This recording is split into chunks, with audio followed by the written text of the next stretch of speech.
নিরম্বু উপস্থে আমি বাবার থানে হতে দিয়ে পড়ে থাকবো, যতক্ষণ না বাবা আমার এই স্বপ্ন দেখিয়ে তিনি আদেশ করছেন ততক্ষণ আমি হতে দিয়ে থাকবো। সে যতদিন সময় লাগুক না কেন, বাবার দোষ ছেড়ে আমি কোথাও যাবনি ঠাকুর, কোথাও যাব না। তা তোমার কি বিশেষ? তোমার ডাকে এসে সাড়া দেবে? কেন দেবেনি? সতী বেহুলার ডাকে তিনি সাড়া দিয়েছেন, মা সাবিত্রীর ডাকে তিনি সাড়া দিয়েছেন। তা মন যখন করছে যাও।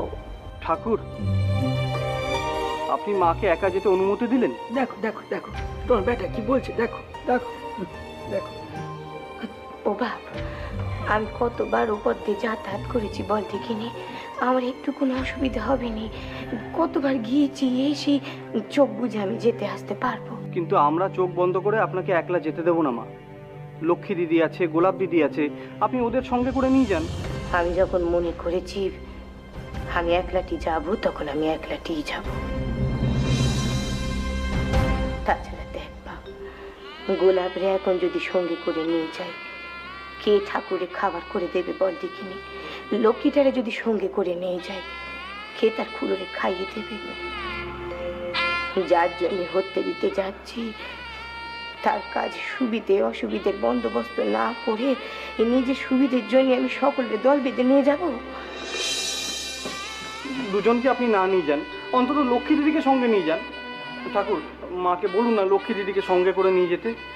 অতটা রাস্তা মা একা গেলে আমরা তো চিন্তায় চিন্তায়। বলুন না ঠাকুর। হরামের করি ওই ব্যাটারি তো নিয়ে যাচ্ছ, ওই লক্ষ্মীরে নিয়ে যাও। শোনো শোনো, এর কথাটা একটু রাখো। হ্যাঁ শোনো,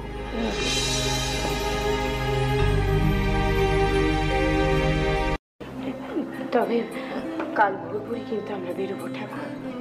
হ্যাঁ মা, কাল সকালবেলা আমি এসে আপনাদের কুটিঘর থেকে নৌকায় তুলে দেবো। সেখান থেকে আপনার নৌকা করে বৈদ্যবাটির ঘাটে নেমে তারপরে কথাটা জানা রে বাবা। তবে লক্ষ্মী কিন্তু কেবল আমার সঙ্গে যাবে আর আসবে।